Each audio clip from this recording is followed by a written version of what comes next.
લક્ષ્ય ન્યૂઝ, એક નજર, એક લક્ષ્ય. અમરેલી ધારીમાં અસામાજિક તત્વોના ત્રાસ અને દારૂના દૂષણ વિરુદ્ધ જનાક્રોશ.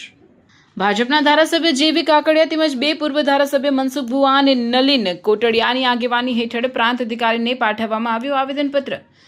ધારીમાં અસામાજિક તત્વો અને દારૂના અડ્ડાઓ વિરુદ્ધ જનતામાં ભારે રોષ. પાલિકા પ્રમુખ, ચેમ્બર ઓફ કોમર્સ સહિત સેંકડો અગ્રણીઓએ પ્રાંત અધિકારીને ઉગ્ર આવેદનપત્ર પાઠવ્યું. ગઈકાલે દારૂના નશામાં ચૂર અસામાજિક તત્વોએ વેકરિયાપરાના બે નિર્દોષ ખેડૂતો નનુભાઈ અને અરવિંદભાઈ પર ખેતરમાં હિચકારો હુમલો કર્યો હોવાની ઘટના સામે આવી હતી. માજી ધારાસભ્ય મનસુખભાઈ અને સ્થાનિક મહિલા અગ્રણીઓએ ચીમકી ઉચ્ચારી છે કે જો પોલીસ તાત્કાલિક પગલાં ભરી દારૂના અડ્ડા બંધ નહીં કરાવે તો જનતા પોતે રેડ પાડશે. વેકરિયાપરાને પ્રેમપરામાં છેલ્લા 4 વર્ષથી વકરેલા દારૂના દૂષણને ડામવા તેમજ બુટલેગરો સામે દાખલા રૂપ પાસા હેઠળ કડક સજા કરવાની માંગ કરવામાં આવી છે.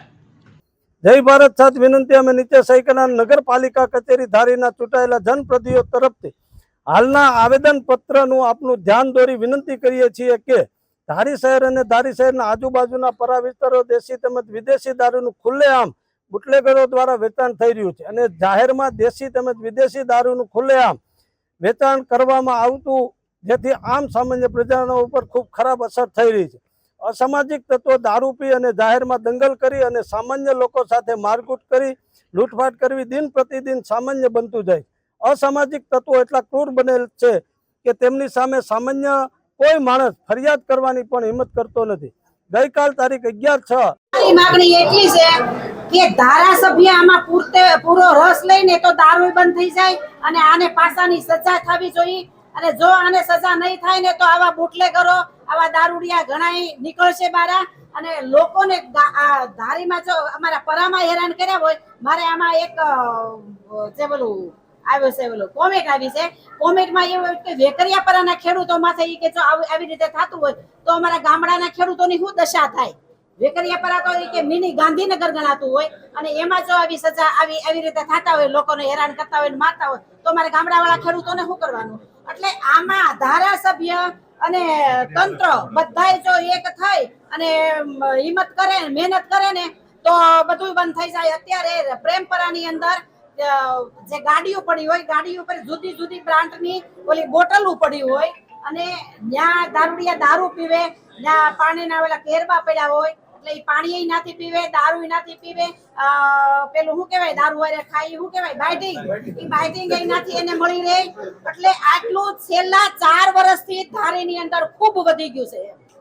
પેલા નહોતું, અમારા પરામાં નહોતું, અમારા પરામાં કોઈ હિંમત નહોતા કરતા, તો અમારા પરામાં શું કરવાને આ થાય છે.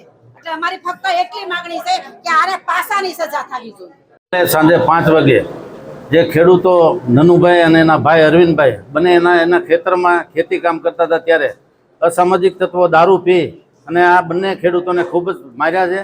અને આ ગુંડા તત્વોને તાત્કાલિક જેલ હવાલે કરી અને કાયદેસરના પગલાં લેવા માટે અમે આજે આવેદનપત્ર મામલતદાર ઓફિસે માનનીય માજી ધારાસભ્યો નલિનભાઈ, માનનીય મનસુખભાઈ, માનનીય અમારા જિલ્લા પંચાયતના સભ્ય ખોડા કાકા બધા સાથે મળીને વેકરિયાપરાના તમામ આગેવાનો અને તમામ ગામના જનોને આજે દેશી દારૂના અડ્ડા જે ધારીમાં છે એનું અને ખેડૂતોને જે ખોટી રીતે માર માર્યો છે આ બંનેનું અસામાજિક તત્વો ઉપર તાત્કાલિક પગલાં લઈ અને જેલ હવાલે કરવા માટેની આજે આવેદનપત્ર આપેલ છે. સાહેબ, ધારી સિવાય આખી વિધાનસભામાં દારૂની રેલમ-છેલમ છે. આખી વિધાનસભામાં પગલાં લેવાશે?